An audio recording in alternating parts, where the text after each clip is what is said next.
yakubibwa eddagala effuli embagale bakuba abaana bammwe oba liba pulani gwokuba abaana bammwe kati kiri gye muli gw'okuzaalira ettaka kiri gye muli okuleka abaana be bamatte nga temanyi kigendera kiri wansi wano eno video tosobola gisanga okujjako mu WhatsApp groups ngenda gibazannyira naye na kino nkola risiki okukizannya kubanga abantu abali mu kintu kino be bali mu nsi yonna baddukanya ebintu bino voice note eno baali ku World Economic Forum omusajja ono n'ayogera ebigambo bino be bali mu ddirizo okukola ki okukendeeza abantu ulira voice note ulira video eno omusajja ng'agamba bw'ati I think that it's really fulfilling of a dream that we had together with my leadership team when we started in 19. The first week we met in January of 19 in California and to set up the goals for the next 5 years. And one of them was by 2023 we will reduce the number of people in the world by 50%.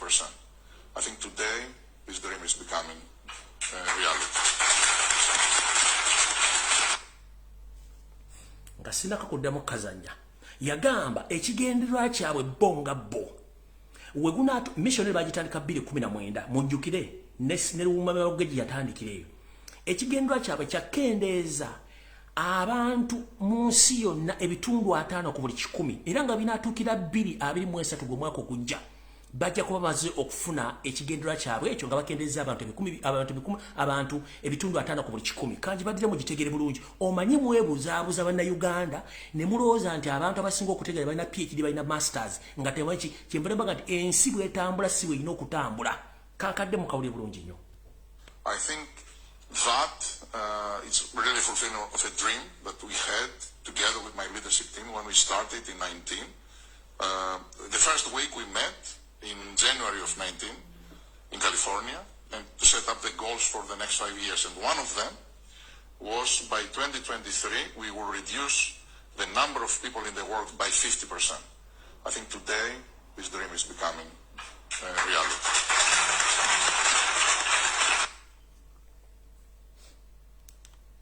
abagambye olwaleero kirabika ekigendererwa kyabwe kituukiridde banatuukira omwaka ogujja bajja kuba bakifunye kati gwe nakabutuzi ne sekabutuzi agawoombidde kkiriza bageme omwana wo nga gw'otudde omwana bw'anaafuna complications oba after infections ogenda kukubiraanya essimu ogenda kukubirayo seeri ayagala babatte ogenda kukubira essomero ly'abakkiriza bagemesa ogenda kukubira musawo akuyamba ojjenjaba omwana nga n'enserezi mujanja bataziriwo omanyi muyina amatu muyina amaaso naye temuwulira kati ngenda kulagira olwaleero okusoma kutuyamba kusoma na kuwandiika naye amagezi tuzaala nago mu mutwe bw'oba olina akaanako ng'okaagala nnyo nkusaba kajje mu ssomero nga nina bwe gisimufungize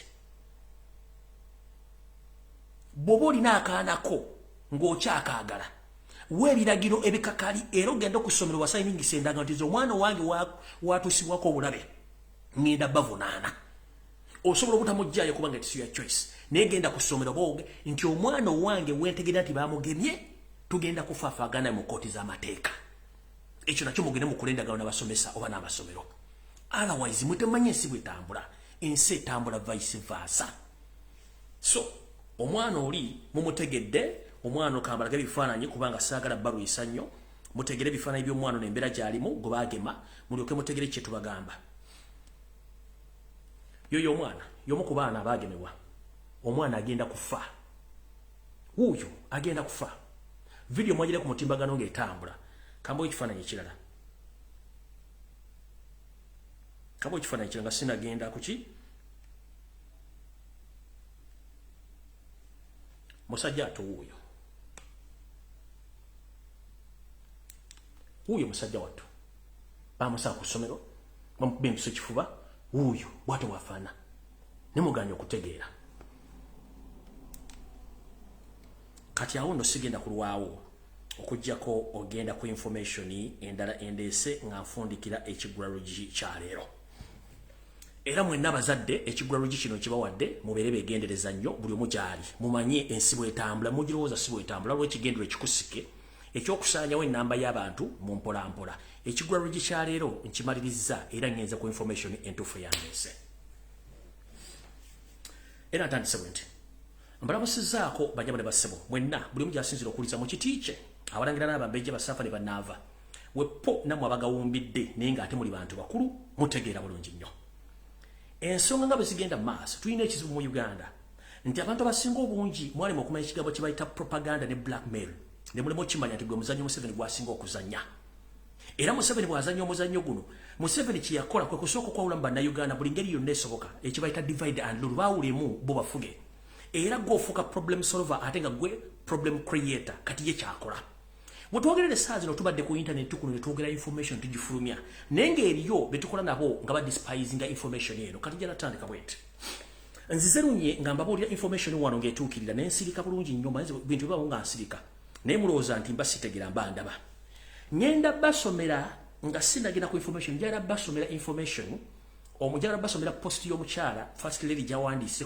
musawa ng'emu babaga gyawandiise mulyoke mutegeere nti ffe bwe tuwa information tulina gye tusindika tetusindika mbakakwerege tetusindika buli embuzi tusindika eri abo balina okufuna information ate baba bakitegeera nga ntandika nga sinasoma information eyo njagala mbazannyira akatambi kano nze nabiraba buli kimu n'ensirika kuba nze nawaayo information n'ensirika era omukyala first lady Babi Itungo Kyagulanyi ne yeebereramu ne mu kwebereramu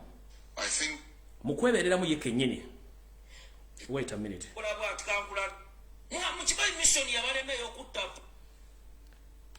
omukyala bwe yagenda e Bungereza mwamula bulungi nnyo ekikuba kyakola after nga amaze okufuna information abantu badiringa nabo n'asirika bwe yagenda e Bungereza kino kye yakola mukiwulirize bulungi era mukirabe yakikola n'asirika bulungi nnyo nze naliwo nga ndaba n'ensirika omukyala ono baamuyita okusituka okugenda okufuna emmere bwe yatuuka ku table ku dining table waliwo amasowaani nga mategeke yasitula essowaani 3 n'aziggyako n'akwata essowaani y'okuna kuba mutera emmere ekikolwa ekyo gw'atalina bwongo tosobola kitegeera nti ye nga ye yeebeereddemu naye okusinziira ku vidiyo eno muganda Katongole yagikuttemu naye okusinziira ku vidiyo ne message yawandiise bwe mala obizanya n'okuba information message yawandiise ngende ku vidiyo ya bulijjo video yeno mutunule bulungi omukyalo ono gumugamba nti information tagifuna tagitegeera wulira eno video yagenda lidako kanjizeyo katono nnyo mujja tegeera nti abantu bano bafuna information ngende ku message yawandiise muve ku bantu abali ku internet ababuzaabuza eggwanga video yeno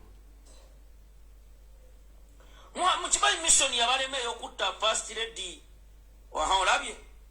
olabye amasowaani bwagakyusizza olabye kati mission bw'aba yaganye ne tugikuba temutukyawa abye mulumba kambadiremu katono mukimanyi mission yabalemeyo okutta first lady olabye amasowaani bwagakyusizza olabye kati mission bw'aba yaganye ne okotunule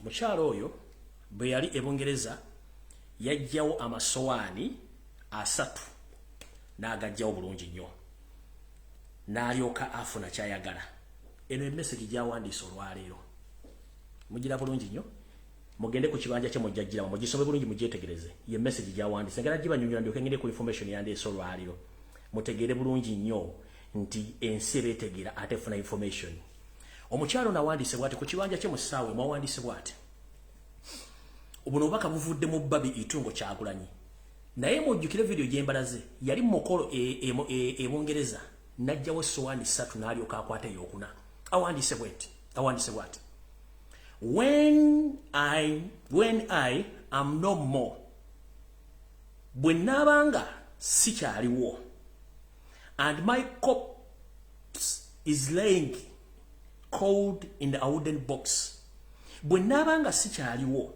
era nga n'omulambo gwange gugalamiziddwa mu box enyinyogovu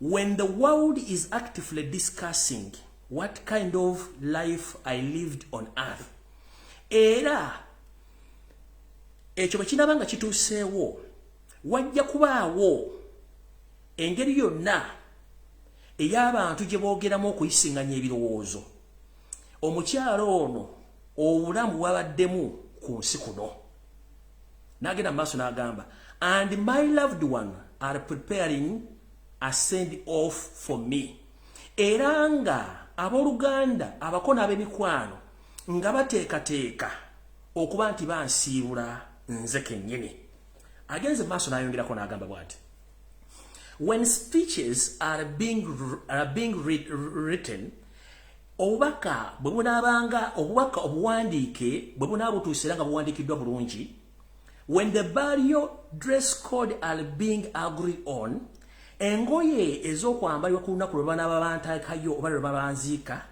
and the death announcements are going on, ebirango ebiraga okufa kwange biranga bigenda mu maaso. N'agenda mu maaso n'agamba, Dear Lord, I want one woman to listen to the breaking news of my departure, says. N'agamba, Mukama Katonda, nkusaba omukazi omu awulirize oba aliwuliriza obubaka oba aliwuliriza amawulire ag'ekikangabwa olunaku lwe ndiba ngenze. This dead woman touched my soul and impacted me in many positive ways. She is a reason I am whom I am today. Nti agambi wano, nti asaba Katonda omukyalo omu awuliriza amawulire ago ku lunaku lwe ndiba ngenda. Era omukyalo ono aliwulira mu mutima gwe nti omukyalo ono afudde, at least yakwata ku mutima gwange era n'abaako kyaguteekamu era n'abaako kyagukyusa.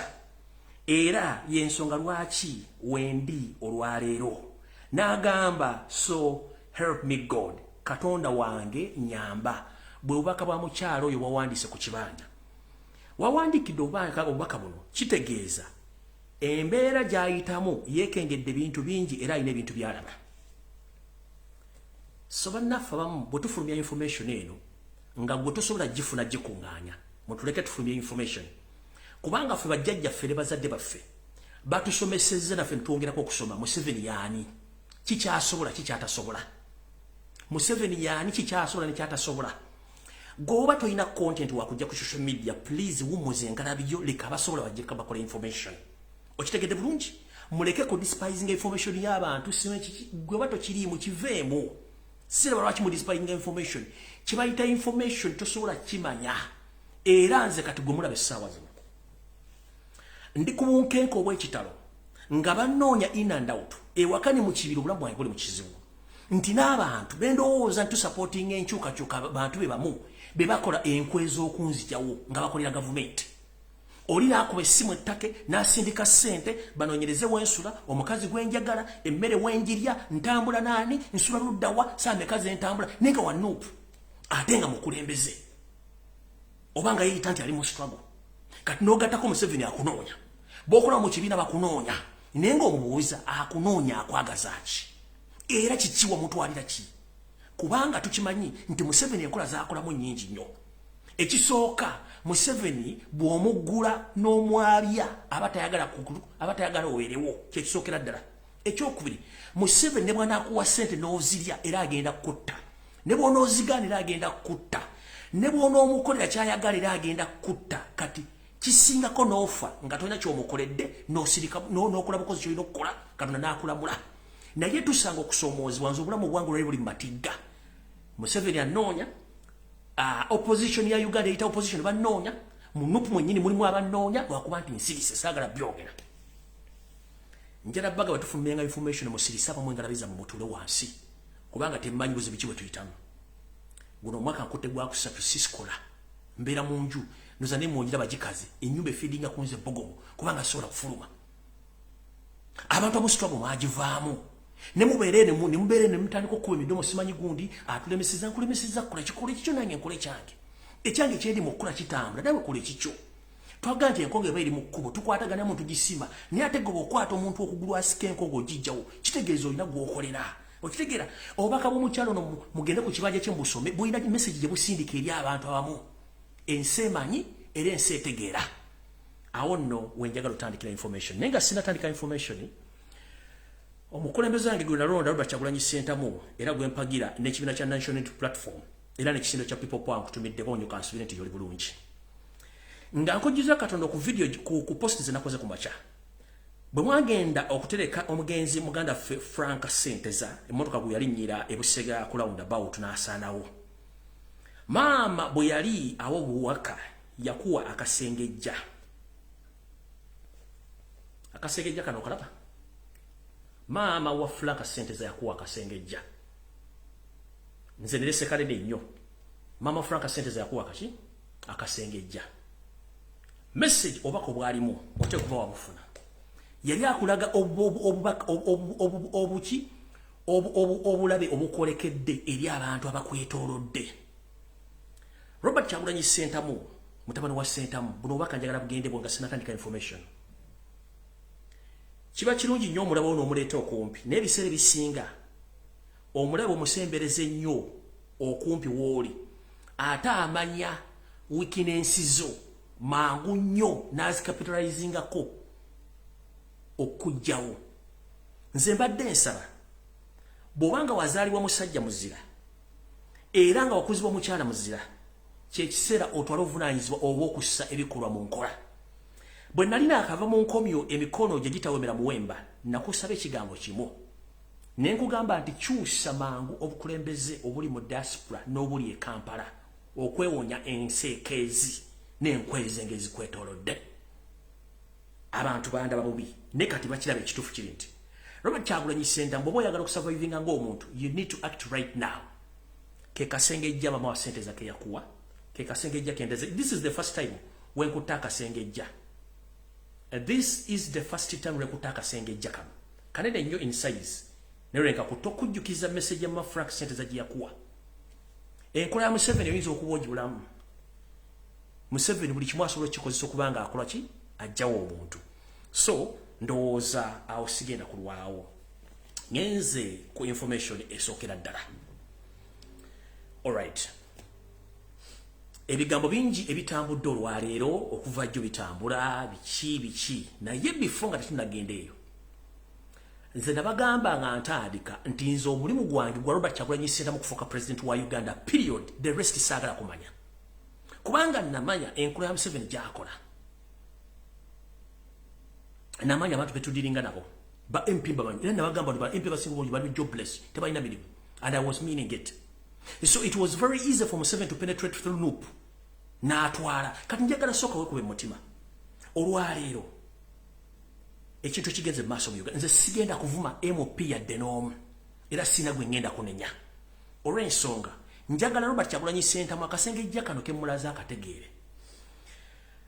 Bwe twali tutandika National Platform ne People Power twamanya nti enseekezi zigenda tubeeramu ne tugenda twejjamu tutya enseekezi zino kwe kutandika okuteekawo amaaso amogi. President wange omulungi alakuga ekigambo kino kyekiseera okola ebikolwa abantu abakulu. Ekisookera ddala abantu bano b'oli nabo obamanyi bulungi ojja kuŋŋamba obamanyi well and good. Naye njala kuga abantu bano tobamanyi. Tulina ze tuyita old guns in politics. Abo basinga okubeera omutawaana. Naye eyo nga tetunnagendayo njala kujjukiza. Gwe kennyini ng'omukulembeze w'eggwanga kikkakatako okutwala obuvunaanyizibwa before nga tebannakudestroyinga within the party. Waliwo abantu abaplaninga black kyebayita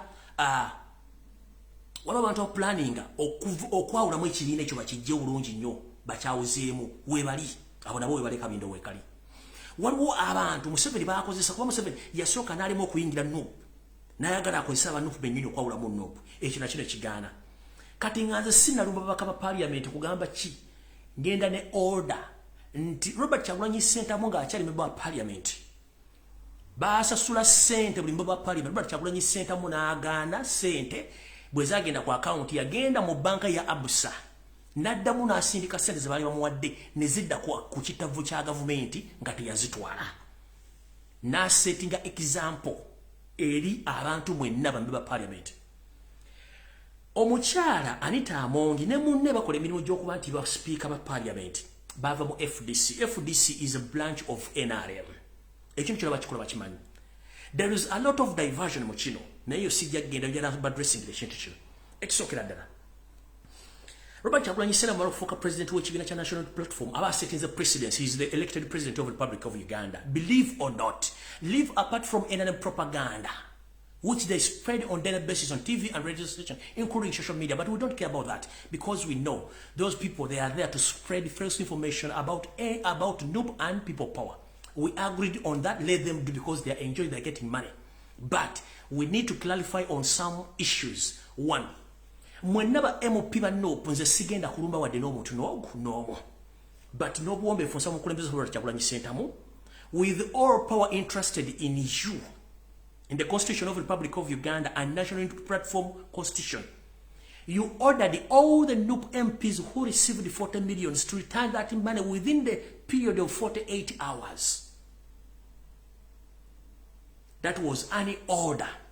So if any NUP member of parliament who contested on National Unity Platform card, when the president issued the order or ordered to return the money, please, with due respect, unless you are a rebel, unless you're working for NRM, me, I'm not going to fight anyone currently until the 48 hours passed or pass. But as we speak right now, I'll follow all the procedures as the president directed that every NUP member of parliament who received the 40 million Ugandan shillings with immediate effect, you are given 48 hours to return that money to Anita Mongi or to Central Reserve with more respect. If any MP refuses the directive or the order from the president, we are going to count you as a rebel and as an NRM agent in NOP. And we shall wait the order from the president, how we are going to engage you one by one. Remember, I myself, I have all the information about all NOP members of parliament. But previously I said that I won't fight with anyone because I respect president and I respect leaders and I respect all the MPs, provided you are in the straight line in Chidam. Omukulembeze wa Robert Kyagulanyi Ssentamu bwe yalinga akyali member of parliament. Ba member of parliament mu kiseera ekibaba obukadde obwansimbi n'agaana ssente n'azizaayo. Kyekyokulabirako kye yateekawo. Nammwe ssente zabawadde sereza omwomusolo yabasabye nti buli member of parliament wannopuzaayo ssente kubanga mufuna omusaala mufuna privileges. Kiki ekikwatisa obusamambe bwa miliyoni 4 ng'okimanyi nti yagambye zizzeeyo. Omuntu yenna gwe bawadde saana 8 okuzaayo ssente n'ogaano zizaayo ogenda kubeera rebel MP ate tugenda kulangirira nga NRM state agent mu NOP.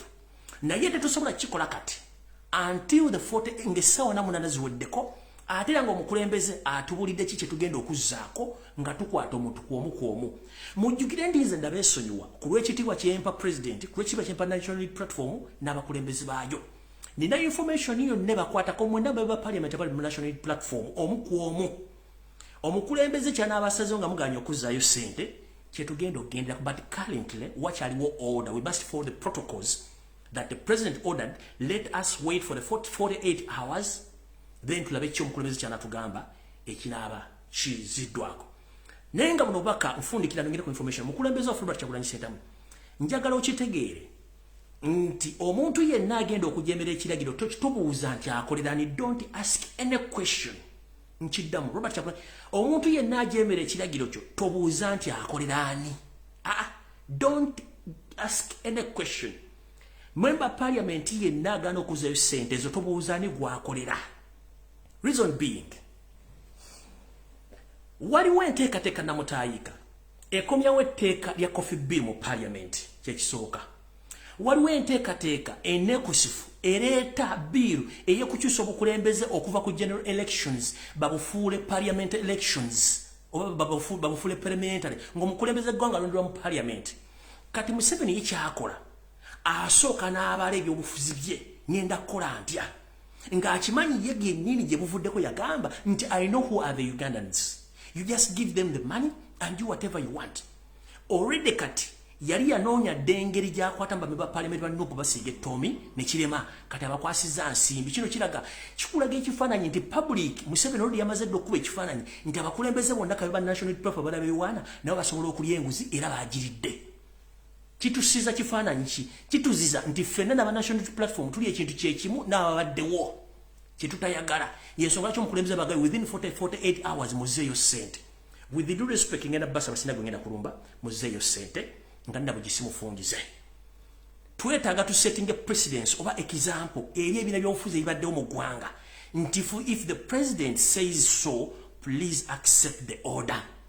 mufuna milioni 5 plus oba 10 per month 5 bankaga per month naye kiki kwasa milioni yaneza bribe ng'okimanyi nti waliwo biru ezijja ate size zokka reset mbale mu proposing okweyongeza omusaala naye ng'omusaala gwe mweyongeza abantu abatalina mmere nga n'amafuta gababuza abatwala ku mirimu mubalowoozezaako ki mwe bannayuganda bwekaba citizen no kati ekyo nga nkimaze sigenda kirwako eno besi njagala egende eri leader of opposition Mathias Mpuuga Nsamba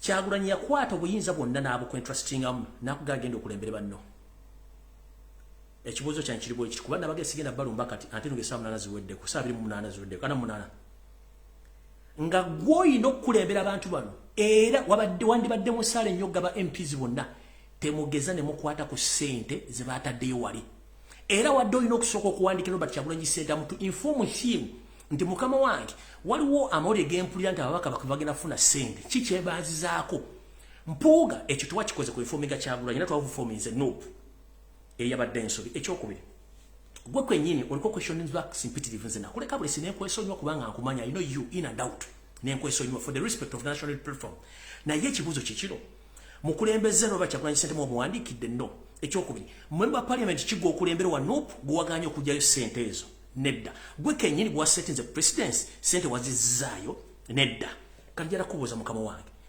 obwalida of opposition obulagira luddawa era kikyo yambe ekibiina kya national unity platform era kikyo tutwaza otutwala luddawa nina ebintu bingi nnyo ebikwatako byesaagala kwogera mu public kubanga ngambye ninde saa 8 zigweko ngenda kugamba ekintu kimu buli member parliament yene yakuteserera ozirya nga togenda zizenga mugambye bamu nkusaba Robert Kyagulanyi Ssentamu mukulembeze waffe nga nabo gisimufungize essaawa n'omunana bwe ziggwako bamawali ne bagana okuzaayo ssente tuyina kye tuyita kye watugamba nti tuyina rubber style okuba omuntu nga tomukutteeko kyekiseera tutandika okuteekawo dangerous substitute bawoominge era mbatuwe nkiddamu kyekiseera muntu oba dangerous substitute tubateekewo wawoominge ng'obudde bukyali kubanga tutegedde ani yaani akasengejja kano kasengejja bintu bingi era nebaza Katonda kino kankibagambe amawulire ge nasirikiranga agamu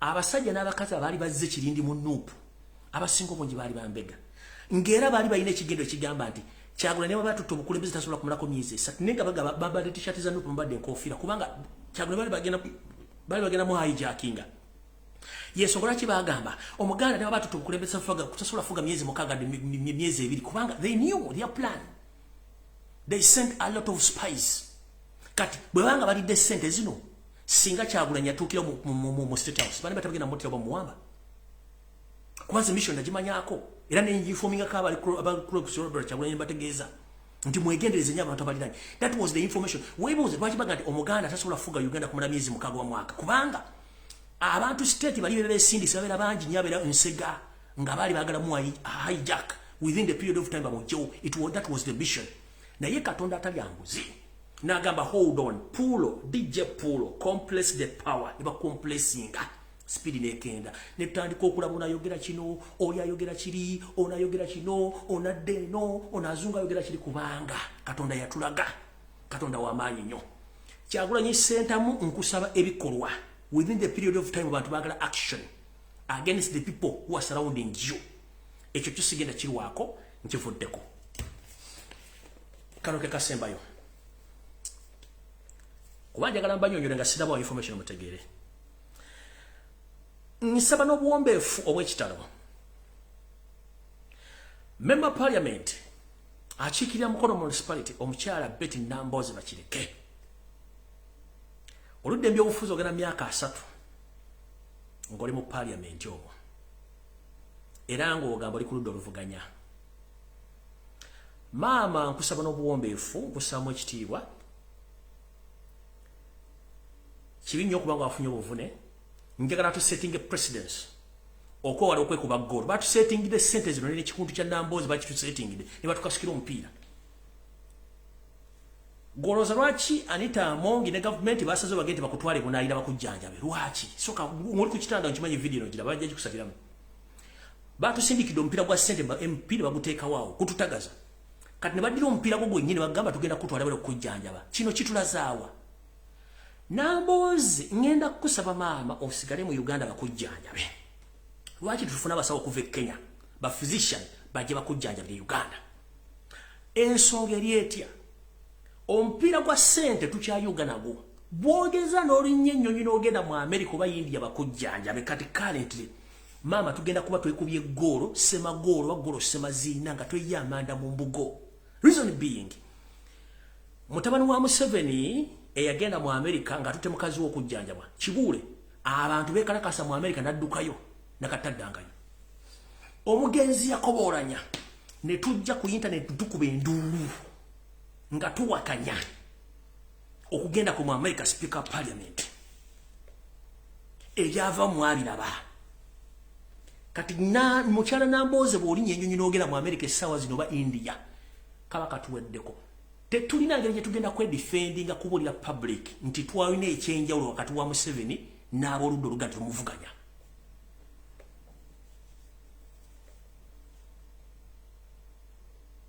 this is my assumption tuzunga n'omupiira gw'ensimbi ogwa miliyoni 4 Namboze w'olinnyira ennyonyi n'ogenda mu America oba India kitegeeza okuleekaana kwonna kwe twakola worldwide demonstration Museveni abaatuwangudde oyo Museveni bwati wazanya ebyobufuzi bye zigi zaga bwati wabizanya bw'oba tolina muntu tosobola kitegeera Namboze nkusaba lwaki tulete ba professions okuva e Nairobi bakujjanjabire Uganda wabula woogendera mu America oba India ogenda kuba ekibiina kya national platform okisse ogenda kuba opposition ogisse nga ne public egamba betubale tulowooza nabo batulwanirira ate nabo kati batandise batwala bweru Museveni aba awangudde 100% aba wangu mbadde mu kino kimugere gamba gavumenti nti gavumenti ekola ensobi okutwala bakubo baye bweruwe oba tolina wogenda kyogererako set the precedence nkusaba n'obuwombefu maama Namboze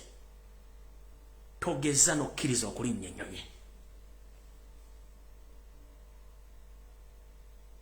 sinabawa information mbaddewo nga mpulira nga ndaba Museveni knows all the weaknesses of all politicians in Uganda unless Robert Kyagulanyi Ssentamu and we some people who are still on track but the moment you mess up and you agree to be taken abroad public giragamba wa inna lillahi wa inna kiwedde temukyali kimutugamba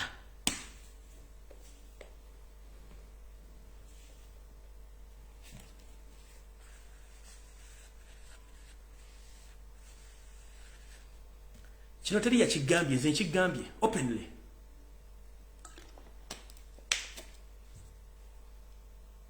teri agenda kigamba nze nkigambye oba tolina kyogamba public Museveni asetinze emipiira gye ogwa miliyoni nga gukutteyo n'ogwa Namboze agusindiza bamutwale abroad for further medication kitegeeza olanya twaleka nabwereere era n'abakulembeze baffe bayogera ne Kyagulanyi oba omukubye omupiira kuba y'omukubaako bagamba no abakulembeze balina kujjanjaba oba tulina kuzimba balwaliro ne Kyagulanyi oba omukubye omupiira bw'obanga oba oli mukulembeze wa national unity platform era ngaoyagala Robert Kyagulanyi Ssentamu please ogwo omupiira guleke tufune ba professionals bajja bakujjanjabira mu makaago ojja kuwona but the moment you board and you go in America or India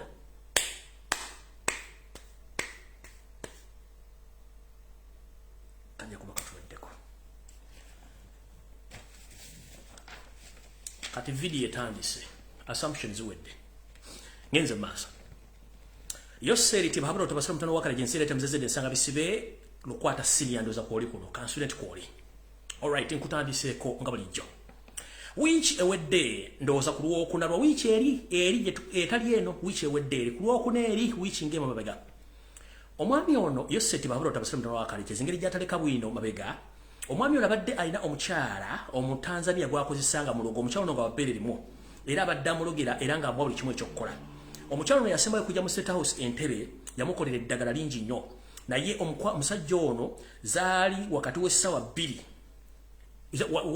omukyala ono bwe yajja omulundi ogwasembayo yose eri kennyini yasoberera omukyala ono n'amujja mu budde bw'amala omujja mu budde omulambo n'agwa abasirika ne bagenda baguziika nga tayagala muntu yenna addemu ku tracinga mu kyalo nokubanga amukola eddagala erimu lyamukolera okubanga aludde mu bukulembeze naye ku lwokuna olwa wiiki eri gye tukubye mabega Yoseri ne basirikale be baali mu compound yawo yetolatolamu alaba ensinga bwetambula Ladduva omwange yabalukira ku State House Entebbe era genda okakkana Museveni yaluwona naye nga bo abajasi babiri aba SF sawa mukuma tebaluwona era babaziika wiiki ewedde Museveni yadduka emisinde mpaka mu Sabulye ne yeebuuza kye kibaddewo naye nga takimanyi nti omukyalo ono amaanyi ge gakyali mangi nnyo era wetwogerera essaawa zino Yoseri ono ali mu nteekateeka efuna omusawo omulala asobola okuyimiriza omuzimu guno kuba kyentegezeddwako drone zange omukyalo ono alabikwa ku nzigi ya State House ng'ayingira era ng'afuluma naye wonyi nga yamutta olw'okuba nti ayagala azikize amaanyi g'abantu abala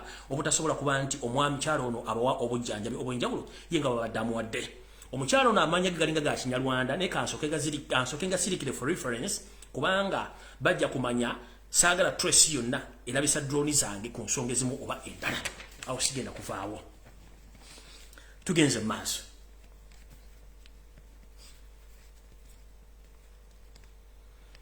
n'abalala abatamanyi muzannyo guno nga bwe guzannyibwa njagala mbategeeze mwenna abali mu diaspora ng'owagira national platform eno message njagala egenda eri ogwo ebbanga lyetumaze mu byobufuzi in courts njagala mbategeeze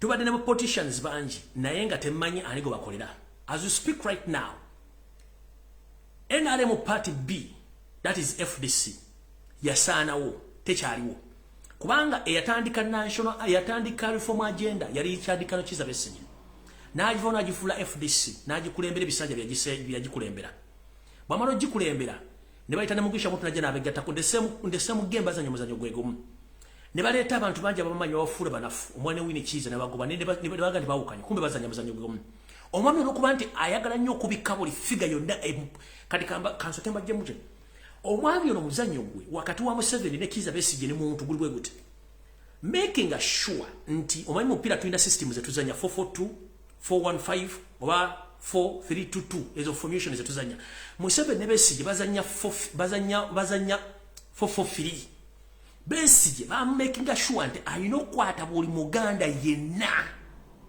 avaayo nga w'amaanyi ayina omutulako obutuuzi wantavaawo muntu namugamba nawe decide eri okwata buli muntu yenna omulala asobola okuvaayo nga w'amaanyi njala kubuuza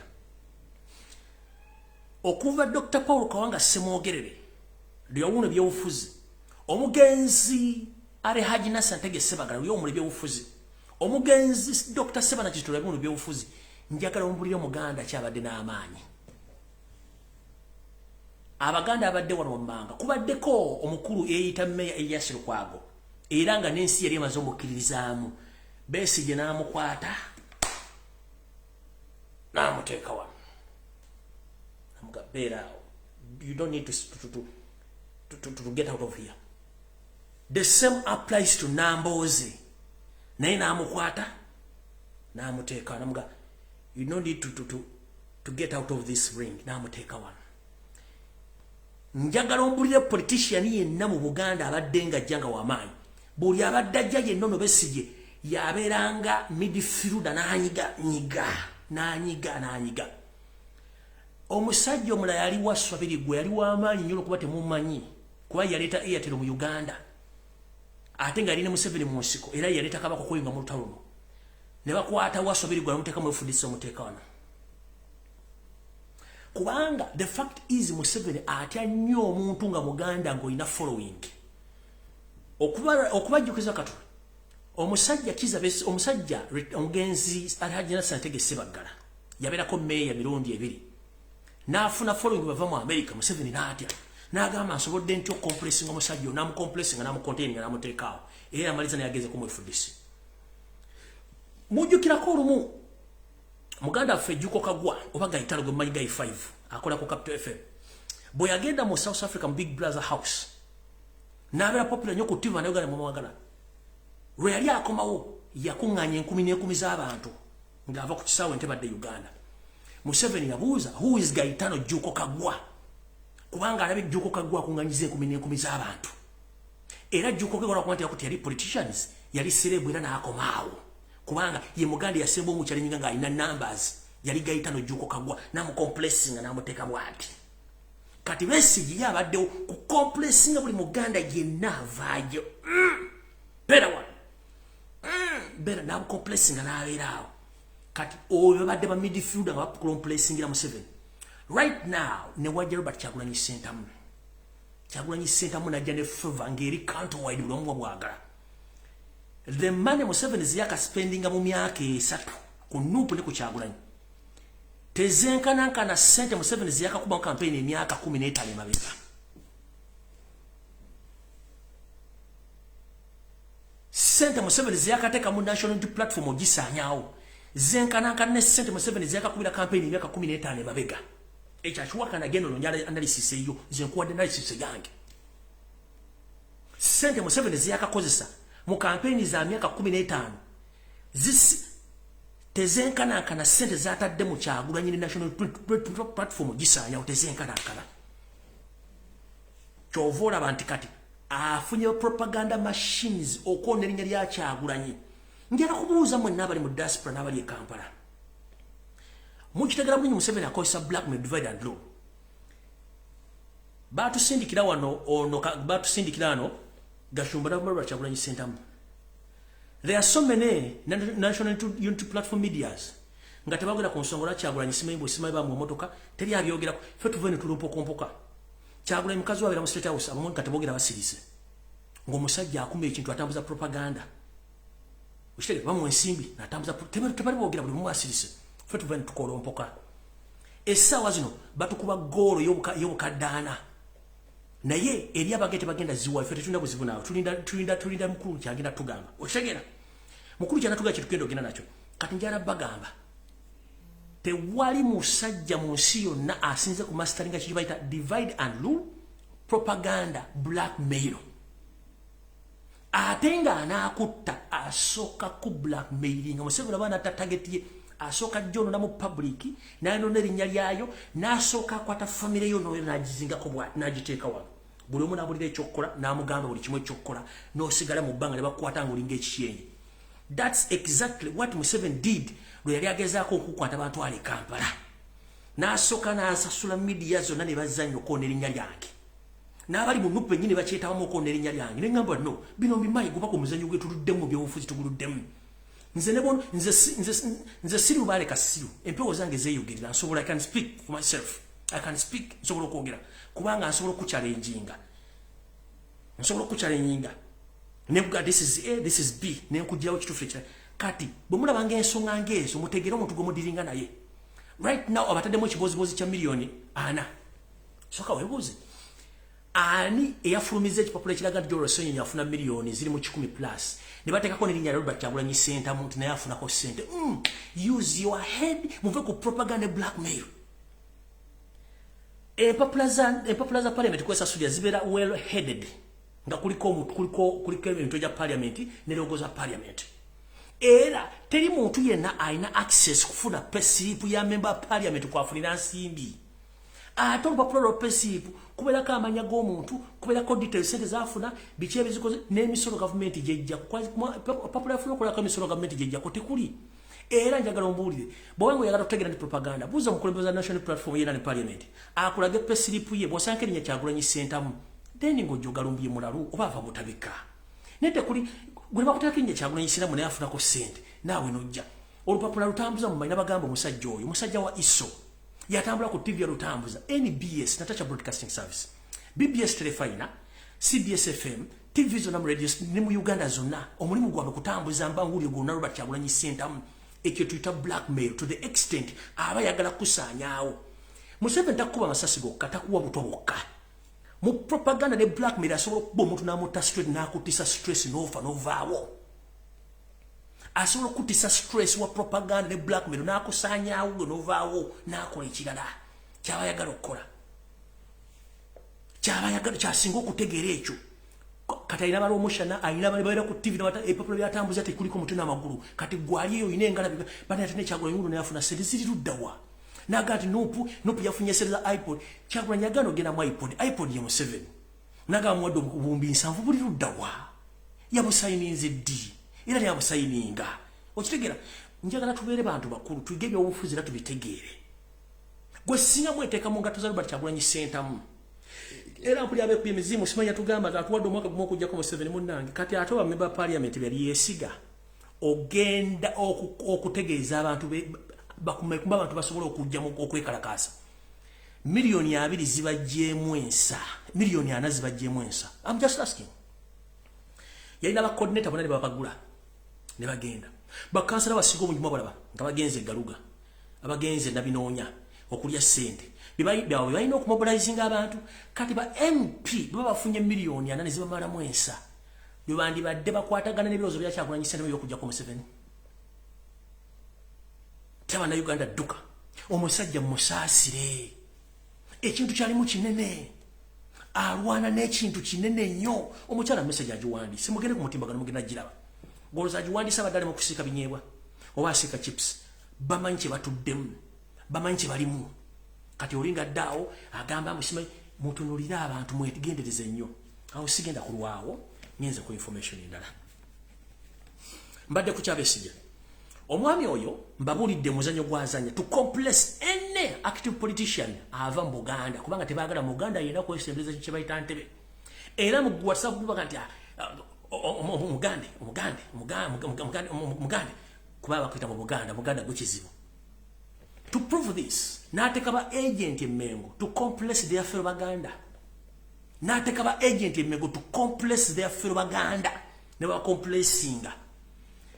Mayiga nkulayirira mazima ga Katonda nga n'obukuba butonyerera mu kitoke kya Gonja. Gezolete muhozi kanyirupame mengo omutwale mu lubira Ssaabasajja Banda. Laddu egenda kukuba n'obulimu abajjabusa nga ali ku Nambole. Nkidda gezaako leeta omusambwa muzzukulu w'omusambwa omuleta sinkane pulogoma ya Buganda. Laddu egenda kukuba n'obulimu abujja gwali ku kisaawe Nambole. Bwe batabugude ku kisaawe Nambole Laddu egenda kukuba bulimu tugenda busa ku ngalabi wali yakabaka mu kunkulungu. Nki geza bakuwana wano kwekazanga omuni w'okukubo Mayiga nkulayirira gezoleeta omuzzukulu w'omusambwa asanja Buganda bwa Buganda asanja bwa Buganda mbu omuleta agenda akyale Mengo. Ojja tulira kakufaamu nebina sirikira nja byogera ekyo nkikugamba anytime anywhere wenkiralirako nebina sirikira ngenda bikuva ku meza bwe pupu kubanga sikyatya loss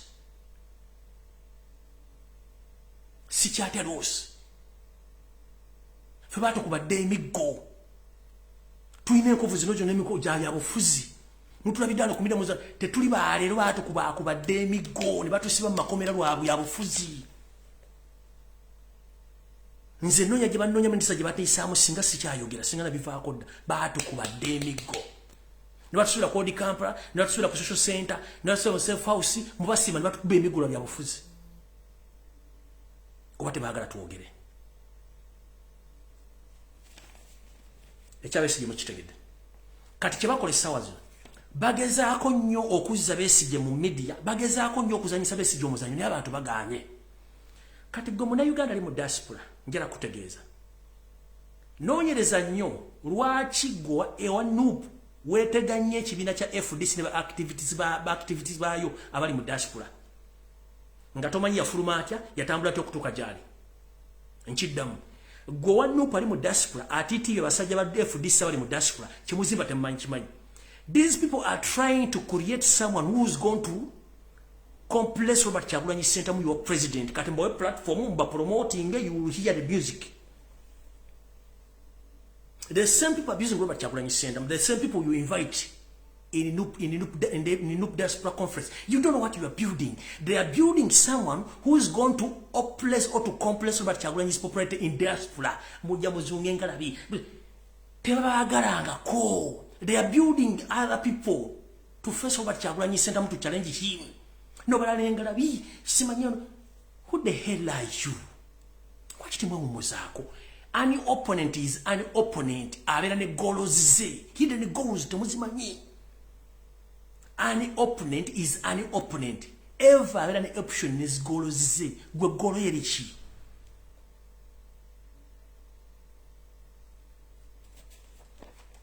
Mama serious mama mtote luzira. That is the game tomaja asula. Bazo mtu sa kukomera luzira ni bamufunya muvana daiwe ne yebaka. Kubato chimanyi. Tumanyi bali bazanye nabo. Yakajja current prices agenze high. Si aina products zatunda mu Kampala yarasizeko ajagenti ngasazeka gamuganyura ku bay weight. Muliko mu kitegere. Aina companies zilete bintu mu Uganda yabisazeko ajagenti mbisaze. As simple as that. Ali mu town yagaba sente. Ate mpologoma wabera tewabula muntu bulya mmere. Mulabye mukaku lubega mukaku is a political failure wo mulabo manti mukozi wa Museveni. That's it. Nze nyenze maso masigenda kulwawo.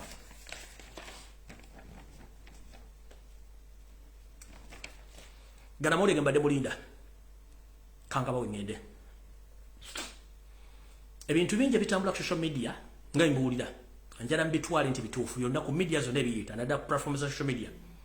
The fact is General Salim Sare George Akandanaho is critically ill or is critically sick. Nchidam. General Salim Sare Akandanaho takese tasulewo. Nchidam gemole kumagala kulia. General, the so-called General Salim Sare George Akandanaho is critically ill or sick. But the state is quiet and the family is quiet. What they are doing right now, they are trying to organize or to solicit or to look for all his properties across the country, across East Africa and in diaspora. The family meetings have been held since last week to set a team which is going around the world and around the country to look for Salim Sare's properties. Era ne properties ezimu bazizina bakyazisirikidde. So njala bagamba nga nina bugisimu fungize.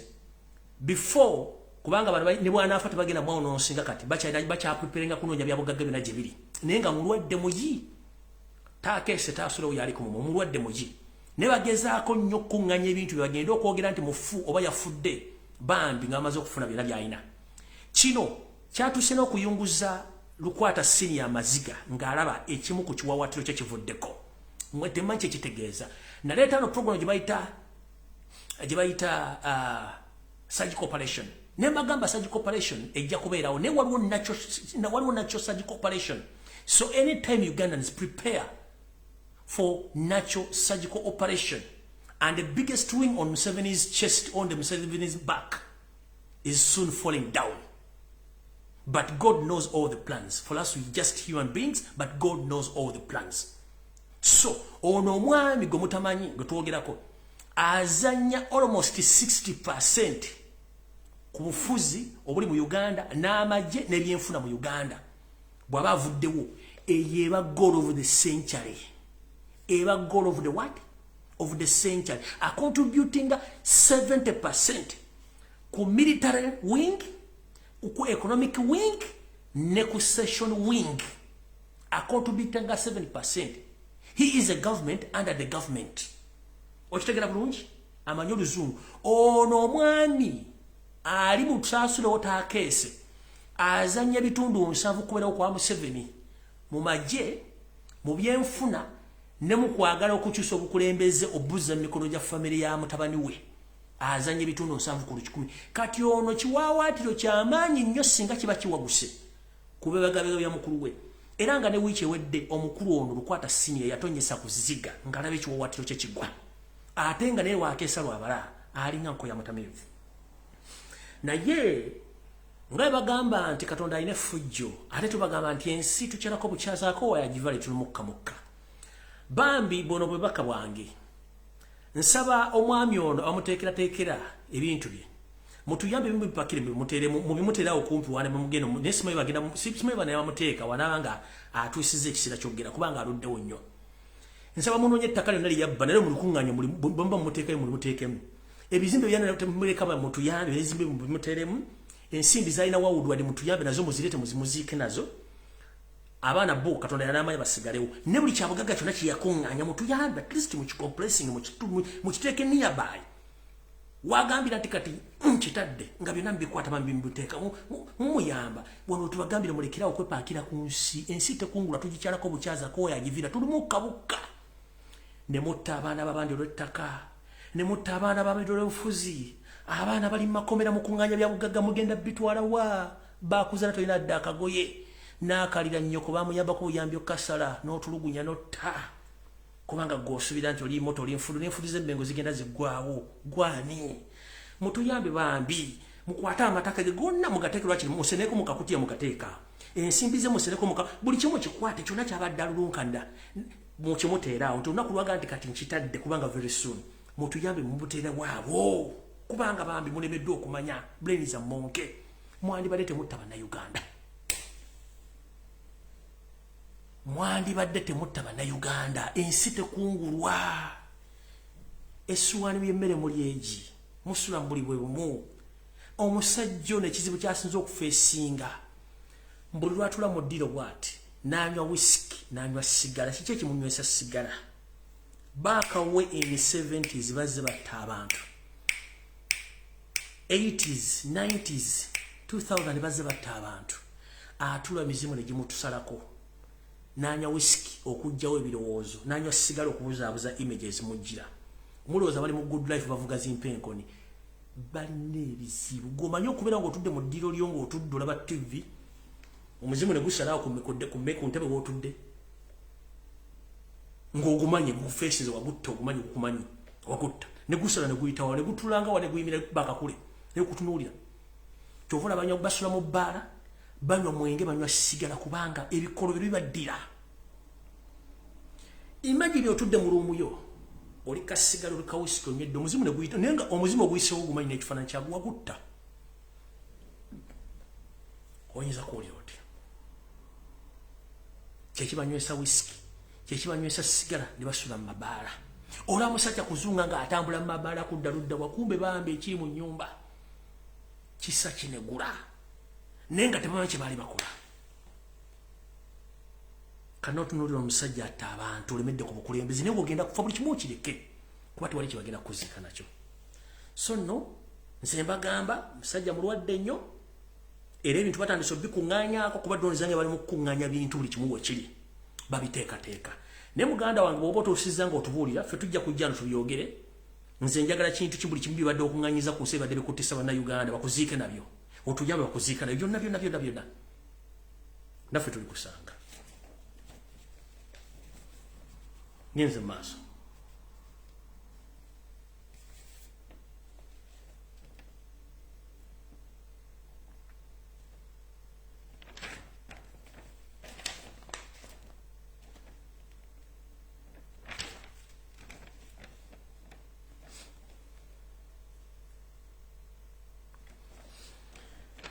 kanfundikire nagana amawulire abiri mwe abamemba parliament aba national unity platform mwena gye muli ninde sawa ziggweko naye njagala saagala mwekwase era kantegeeze bannayuganda amategeteeke mu protocol eza obuyinza n'obuvunaanyizibwa bwa member parliament temulimu ku supervising government projects no kubanga government structures mu bukulembeze MP aliwo kuteesa na kubaga mateeka so si ku supervising government projects mu constitution no it's wrong waliwo bakaawo waliwo ne ba RDC balina supervising business za government sente bazikoze kiyo batadde MP ennawe ne yakubya lubala atali wawo mbesimanyi sente bazimuwadde miliyoni ana yazitadde dda mu supervising government project kuba ena mukye bagambye okwogera kati kamba buli tugenda bakuba mukulembeze kasatu wa order right now sigenda kwogera muntu yenna tugenda bakuba kubanga ekyo mwatandise okwogera mbesimanyi sente bazituwa tugenda supervising government projects waliyo bakaawo ku district waliyo ba RDC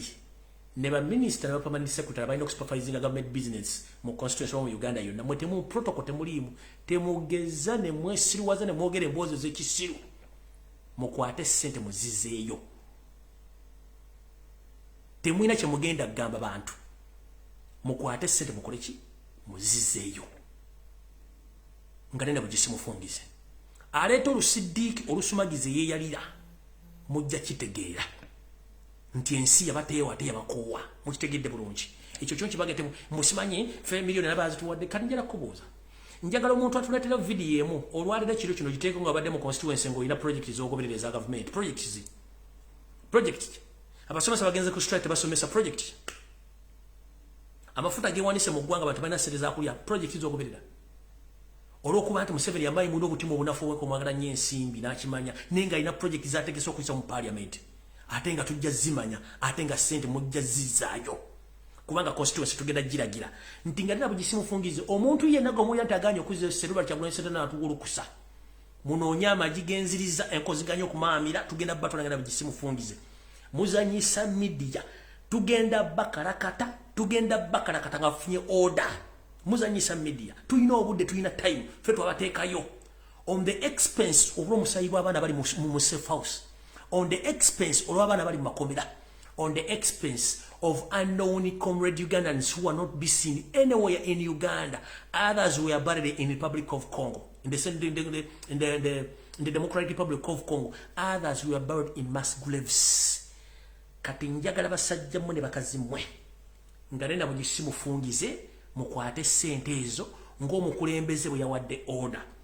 If you don't do so, kiba kitegeeza ne bwe yandifuuse president mwe mwali mu lukwe olw'olwakala okumulyamu olukwe oba okumugyamu obwesige ate nga waliwo n'enteekateeka y'akabinja akeefudde mboka campaign nga 2026 as who nga mwe baani akabinja ako nkamanyi nkyakalondoola mwegendereze abantu abayirawo mubiri bagenda baafa abamu babazika Congo abalala bali massive graves abalala bali mu makomera bavundirayo bazadde babe tebalina kyakulya oli ampadde mingira ku supervising government projects ngani mu protocol moli mu structure moli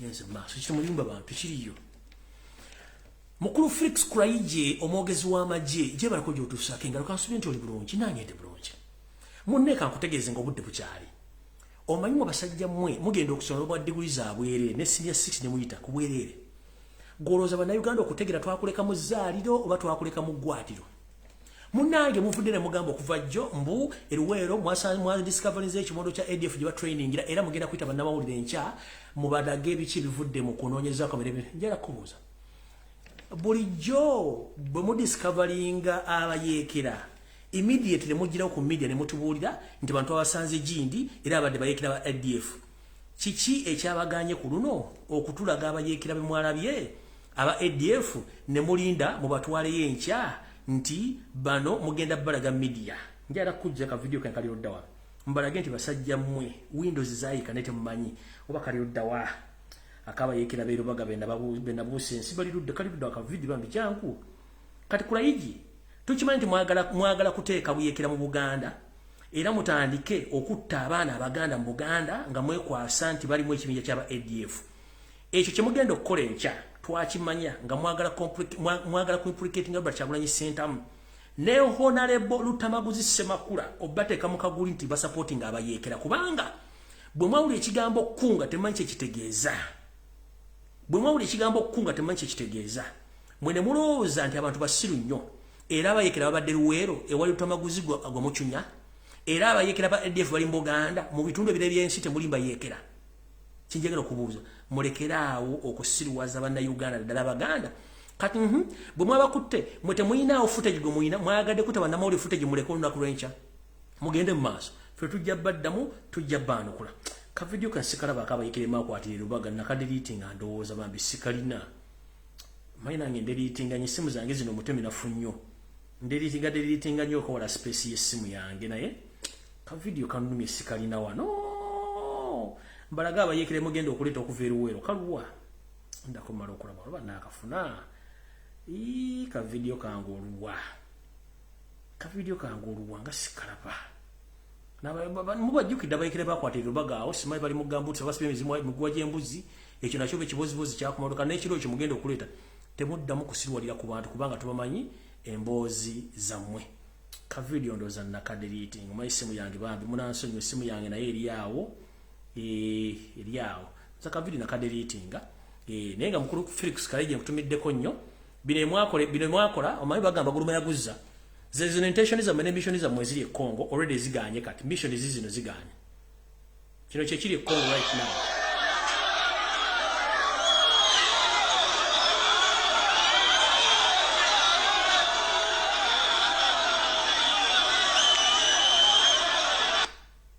e Congo abantu besaza akajegere ndoza bendera za Uganda muziraba bategedde Museveni muhoozi ne Kagame bali mu kutankula eggwanga lya Congo abantu besaza akajegere gye kinagula mujja kimanya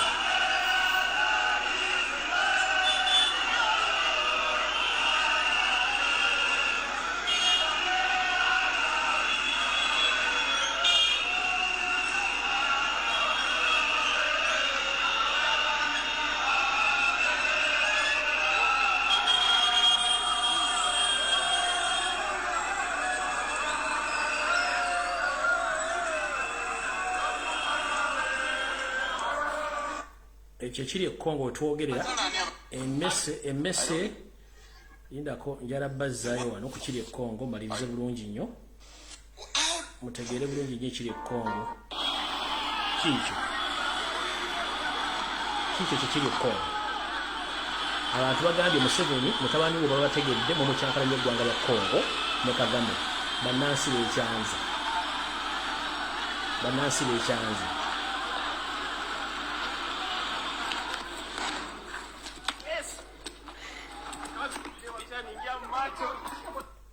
awo sijja kulwawo okujjako bagamba mwe bali kungoberera mwe bali kulaba information nga nfundikira kano njagala fundikira nako omuzadde yenna ali mu Uganda ensinga bwetambula sibweri waliwo ekigendero ekikosike ekyokukendeeza ennamba y'abantu mu nsi yonna naye nga kitagetinga ensi ya Africa n'ensi endala naye mu Uganda Museveni ne famire baagala kukendeeza ennamba y'abaana naddala mu Buganda ekigendero ky'okugema abaana kifu era nkivumirira mugende mujje abaana mu masomero oba mutegeeze amasomero gye mwatwala abaana nti omwana wange ke mugema mujja kuntegera kanfaamu tubawadde ekyokulabirako omwana gwe baagema recently omwana agenda kufa ne bamugema muzadde we tamanyi kati gwe omuzadde ali eyo nga nabwe gisimufungize nkusaba mutegeere kyekigenda maaso ye message esembera ddala eyokubiri nabasomesa ekigambo kye bayita diversion okubajja ku mulamu okubateeka ku mulamu omulala wiiki ewedde emmotoka eyabbibwa okuva e Bungereza neereetebwa mu Uganda gye baagula obuwumbi 280 twagivuddeko dda era tetukyajogerako Awanita Amongi n'aserebulatinga nti yo diversion yamukoledde bulungi nnyo eyabukadde 8 n'emukolera bulungi nnyo kati ekyanamboozi nakyo kigenda bakolera okujjawo amawulire nakyo bakiteekewo zino emboozi ezirimu ono mukyala gwe baazalamu omwana n'amwewakana ezirimu ono muvuka bambe gwe baakwata nazo mboozi zibulaŋŋana tezikwatagana bulungi n'ebintu ebirala naye ngenda basaba ekigambo kimu buli munnayuganda mulekera okusharinga ebintu ebitagasa mufokasinge ku nsonga eziruma eggwanga Museveni ye kyasinga okwagala kozesa buli muntu yenna omukozesa ekyekyagala okuwulira oba kyetaagisa ki naye nga kikutta amawulire yejja kikola ne bwe kuba kugamba Janet ajjebwerere mu Kampala Janet asobola okujjobera okubuzaabuza amawulire ne bwe kiba kyetaagisa Muhoozi kujja kupama ku Kampala Road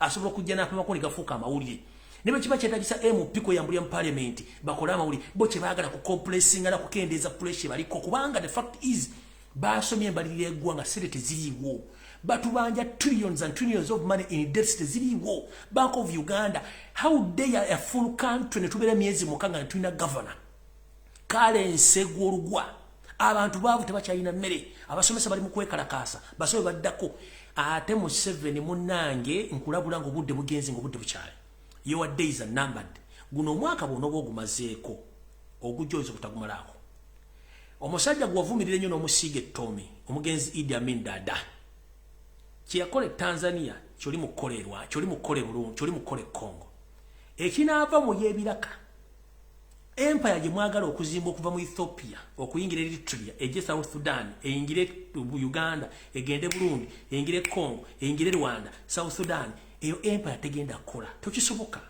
kubanga n'abasajja bahitira balimwa who the hell are you at your stage gwani tolina kyosobola kwatako byosobodde kubanga ensi sikuleekaana ensi kola bannange nakulabako katono abakyadde mukkiriza okugenda kwange kuno enswaswa etayalula yereega engalabi bannange mbalabyeko nnyo mwe bali kumpuliriza mwe bali kunsabira munsabire nga nabwe nnebereramu naye nga mbakubira omulango gutakungula mwegendereze nnyo ensi nga bwetambula ku lwa katonda n'ensi yange mbagaliza okubeerayo kulungi ntumidde ku mikwano gyange gyonna mu nsi yonna abakira ne mumbuuzaako ne munsindikira obubaka ne munkubira amasimu nammwe abasobola okumbeerera mu ngeri yonna esoboka njala kubebaza mwe bali nnyo bali ddala sisobola kumentioninga mannya okujjako okubebaliza wamu nti mwe bali nnyo bali ddala kubanga mukimanyi nze siyingiza sikola byokkola nabivaako for social reasons naye n'abambuuzaako mwe bali nnyo mwe bali ddala abankubira essimu abansindikira message okunnoonyaako mbebaziza namwe bwe tukola emirimu gye gimu ku mitimbagano gino abawa security alerts n'okuntegeeza information mbebaza nnyo mwe bali ddala mwe balikola era njagala obebaza musigale ku mulamwa temutya ekituufu kye kirulina kiri nti buli lwomera ku mulamwa katonda bakujjuludde omulabo ogutuuka bulungi nnyo mu ggulu omwoyo ogutuuka bulungi mu ggulu nani okulya mu nsi y'olukwe ensimbi tezisinga nsiyo ensi nene kuffe nze kamwa kwogera mu myaka gye wajja kuba aboogera nga basinga nange kino kitukula tuguluminga baana abanakuteekamu confidence mbaana abala okwogera kwange njala ku inspiring abantu bala bangi jawogera nga nze nange nali simanyi nti nsobola okukola ekintu kino naawe situka okole ekintu kino ku lw'ensi yo tewenyooma osobola okikola vaayo oyogere ku lw'ensi yo ssente tezinagi zitutwala jjukira olina abaana bagenda kubeera mu nsi ki ensi gye mwagala babeere mbwefaana bwetyo so buli omu kubiriza munno musobola okwogera ku nsi kuno totiisibwatiisibwa tobaako omuntu akutiisatiisa kubanga akutiisatiisa teyayina emmundu lwaki atiisatiisa gwayogera so njagala obebaza mwenna aba bloggers mwenna abapostinga abakomentinga abasharinga namwe mwenna abankubira amasimu ne mumbuuzaako njagala obebazamu bali ddala namwe ababeera mu ngeri yonna esoboka mbaagala nnyo abali mu Uganda abali mu America abali mu Canada abali mu Bungereza abali mu European Union abali mu Arab countries abali mu Asia abali wamu mwenna mbaagala nnyo n'emikwano gyaye mwenna abawangalya mu Tuluki mu bitu mu masaza ag'enjawulo mbatumiddeko mwe bali nnyo mubalire ddala mwewale enkwezenge okubayingiramu nga bwe nakitegeddeko buli omu sigala ng'oyagala munno kubanga tusigala tuli nti sirimu bwakuluma waliwo ekyaleeta siriimu oyo katwala kujjayo ekyaleeta siriimu oyo ensi yaffe eterere nze siina lutalo na muntu yina munnauganda lutalo lwange luli kwagu mu 7 ne kafamire ke munnauganda yenna asigadde siina oba munnamawulire oba munnabyabufuzi oba ani infection oba virus eyo gye bagiyita mu 7 virus gyonnanyisa bagiyita mu 7 sigenda kulwanyisa munnauganda munnange tuyogerera mafuukule nowhere virus bagiyita mu 7 kasita mu 7 avaawo the rest tujja kwesettinga era gwaliyo ng'ovuma Lumbuye omala biseera ng'akunabira muzibe oba anyigira mu nzikiza teri agenda kulaba nwanyisa mu 7 asigadde mwenda sirina buzibu naawe osobola okwogera kyonna kyoyagala ku nze naye nze sikuyinaako buzibu and I won't reply to you okujjako kusekerera obusekerezi mukama bankuumire katonda kuuma Uganda bawa amaanyi bazukke